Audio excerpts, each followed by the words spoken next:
u yerda dokumentatsiyani o'zingiz qilganingiz uchun bemalol любой ishga chiqib ketasiz. Dubayda unaqa emas-u. Misol 2000, 3000, 4000 dollarlik ishlar keyinchalik chiqadi. Kimdir aeroportdan kutib olsa, uy joyingizga olib kelsa, Dubay formatidagi CV rezyumelar qilib beradigan bo'lsa va Dubay qonun qoidalari, Dubay haqidagi ma'lumotlarni bir chekkadan tushuntirib beradigan odamingiz bo'lsa, ishingiz ancha yaxshilanadi, to'g'rimi? Shu sababli assalomu alaykum, hammaga yaxshi kayfiyat. Mana hozir biz Dubayda ayni vaqtda nimalar bo'layotganini sizlar bilan suhbat qilamiz ushbu videomizda. Ya'ni holatlar qanaqa bo'lyapti va ayni paytdagi mavsumiy tayyorgarliklar qanaqa ketyapti? Va sizlardan juda ko'pchilik yozadi, Dubayga borsam qanaqa ishlarda ishlasam bo'ladi yoki bo'lmasam qanday sohalarda yaxshiroq daromad qilsam bo'ladi. Shunga o'xshagan savollar juda ko'p. Shuni ushbu videoda sizlarga batafsil tushuntiraman. Ko'pchilik aytayapti, ishdan bo'shatilyapti deyilyapti. Shunaqa bo'layotgani fakt, aniq ishdan olinyapti. Imkoniyati yo'qlar, ya'ni kompaniyasi bittalar yopilib ham ketyapti. Undan tashqari mana hozirgi kunda o'z-o'zidan qilaylik. Biznes yana qaytalanyapti, savdolar oshyapti. Oshgandan keyin bu nima deyapti? O'z-o'zidan ishchiga talab bo'ladi. Endi talab bo'lgandan keyin ular ishchilarni yana qaytadan ko'rib chiqadi. Dubayda tajribasi bormi, yo'qmi yoki bo'lmasam yaxshi ingliz tilida suhbat qura oladimi, kerakli kadrmi, o'sha narsalarni hammasini yana qaytadan suhbat qiladi, rezyumelarini ko'rib chiqib, ishga olayotgan jarayoni ham bo'lyapti. Misol, kimdir ish yo'qotyapti bir tarafdan, kimdir imkoniyat qilib ishga kirib olyapti. Ya'ni kichik brend ishlagan odam katta brendga o'tib olyapti. O'z ishlayotgan bo'lsa ham o'zi rezayn berib turib, keyin katta ishda, ya'ni bo'sh joy bo'lgani uchun o'sha yoqqa kirib olyapti. Chunki katta ishdagilar soqqani zo'r qilganda, zo'r qilgandan keyin ularga nima desam, jon shirinlik qilib, ozgina notinch bo'lganda ular surib olishdi. Shu pulni qildim, bo'ldim, men endi dam olaman deb ketib olgan. Mana hozir Dubay orqamizda turgan joy, bu tarafda misol uchun katta fontan bor, Burj Khalifa. Demoqchiman, agar siz kelmoqchi bo'lsangiz, agar mablag'ingiz bo'ladigan bo'lsa, kelib urinsangiz bo'ladi, yaxshiroq ishlarga, ingliz tilini bilsangiz. Sababi bu yerga kelganingizdan keyin kelishingiz bilan mablag'ni aytganimning sababi, kelishingiz bilan bu yerga birinchi kundan ishga chiqib ketish juda qiyin. Shu sababli birinchi kuni kelasiz, moslashasiz, qanchadir vaqtda siz ish qidirasiz, ish qidirganingizdan keyin sizga обязательно daromad kerak, chunki yotoq, yeb-ichish, transportlarga pul ketib qoladi. Misol uchun qolgan davlatlarga chiqadigan bo'lsangiz, mana shaxsan o'zimda tajribam bor. Turkiya, Rossiyaga chiqqanman, ishlaganman. Misol uchun borganingizdan keyin Rossiyaga xaltura deb qo'yadi, o'shaqa ishlar bor. Sirazi chiqib ketasiz. Kutmaysiz. Tanish bilish juda ko'p. Hani u yerda dokumentatsiyani o'zingiz qilganingiz uchun bemalol bu ishga chiqib ketasiz. Dubayda unaqa emas-u. Bironta kompaniyaga kirsangiz, kompaniya sizga 2000 dollar sarflaydi. Ya'ni hamma xarajatingizni qiladi. Qilgani uchun yaxshi kadr ular ham qidirishni xohlaydi, chunki sizga pul sarflaydi. Shunaqa holatlari bor. O'sha sababli siz kelmoqchi bo'lsangiz, eng kamida minimum 800 dollardan 1,5 dollargacha olib kelsangiz, hozirgi kunda yeb-ishingiz, yotog'ingiz, keyin bir ish qidirishga ham ozgina padushkangiz bo'ladi.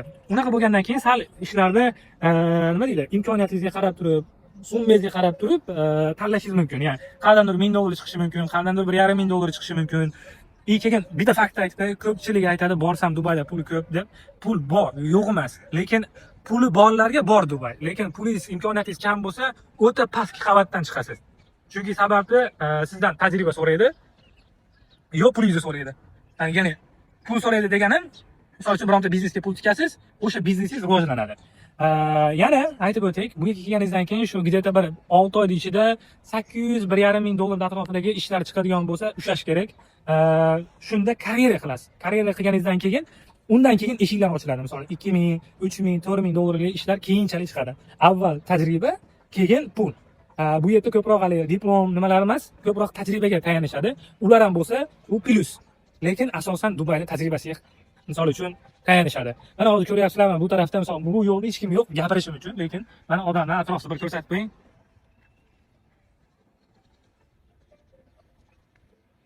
Ya'ni hozir abitdan keyingi payt issiq bo'ladi. Issiq bo'lishiga qaramasdan mana odamlar chiqib, misol uchun o'tirib, hozir fontan jonlanadi. Jonlangandan keyin bir paytlarda shou boshladi. Nari tarafdan odamlar yig'ilyapti. Buni sekin operatsiya qilamiz. Atemo vid zo'r chiqsin deb sizlarga bu yoqqa o'tdim. O'ylaymanki, sizlarga ma'lumotlarim qiziq bo'lyapti. Bilasizlar, sizlar kelishinglarga men servis qo'yganman, ya'ni kutib olish, uy joy topib berish. Chunki bilasiz, birinchi marta musofirchilikka bilmagan davlatga chiqayotgan bo'lsangiz, sizga ayniqsa kimdir bittasi odam bo'lsa, uy joy topishingizda yordam bersa, ya'ni shaharda transportlarga yaqin, ya'ni metrolarga, oson bo'ladigan joydan topish bu o'ta qiyin bo'ladi tanishingiz bo'lmasa. Umuman tanish bo'lmasa shu jarayonlaringiz ancha cho'zilib ketadi. Kimdir aeroportdan kutib olsa, uy joyingizga olib kelsa, Dubay formatidagi CV rezyumelar qilib beradigan bo'lsa va Dubay qonun qoidalari, Dubay haqidagi ma'lumotlarni bir chekkadan tushuntirib beradigan odamingiz bo'lsa, ishingiz ancha yaxshilanadi, to'g'rimi? Shu sababli men servis qo'yganman, ya'ni nara shifringiz uzastroga yozasiz. Uzastroga yozsangiz, men sizlarga servis qo'yganman. Ya'ni bu xizmatimiz, ya'ni bu vaqtimizga, bu xizmatimizga, bu mana issiqda sizga nima deydi, uy joy topib, shunaqa narsalarni qilganimiz evaziga $100 olamiz. Buni ham oldindan olmaymiz. Kelasiz, aeroportda ko'rasiz bizni, aeroportda ko'rganingizdan keyin sizni joy bilan ta'minlaymiz. O'shanda siz bizga o'sha xizmatimizga $100 deb bersangiz bo'ladi. Xo'p, endi yotoqlari qanaqa aka deb turib baribir so'raysiz, bilaman. Shunga aytib qo'yaylik, $250 dan $300 atrofida hozirgi kundagi yotoqlar. Yeb ichishga qancha ketadi aka deb so'raysizlar. Yeb ichishga ham $150 atrofida ketib qoladi bir oyda. Undan tashqari transportga ham 150 ketib qoladi. Chunki siz uyda yota olmaysiz-ku, ish qidirasiz, u yoqqa borasiz, bu yoqqa borasiz. Ya'ni divideniyada bo'lish kerak-da, harakatda bo'lsangiz, o'z-o'zidan sizga ozgina mablag' kerak bo'ladi. Shu sababli transportga ham ko'p ketib qoladi. Endi ish qidirayotganda qanday qidirsam bo'ladi? Ko'pchilik har xil sohaga kallasini tiqib yuboradi. Unga, bunga, yo'q. Avvalambor miyani fokusni bitta joyga qaratib, bitta sohani tanlab turib kelib, o'shanga moshlik CV qilish kerak. CV ga kerakli bo'ladigan narsalarda men ko'pchilik mana kelib olib turib 3-4 ga rasmga tushadi. O'zbekistonda tushinglar arzongina summaga bitadi. Bu yerga kelsangiz $10.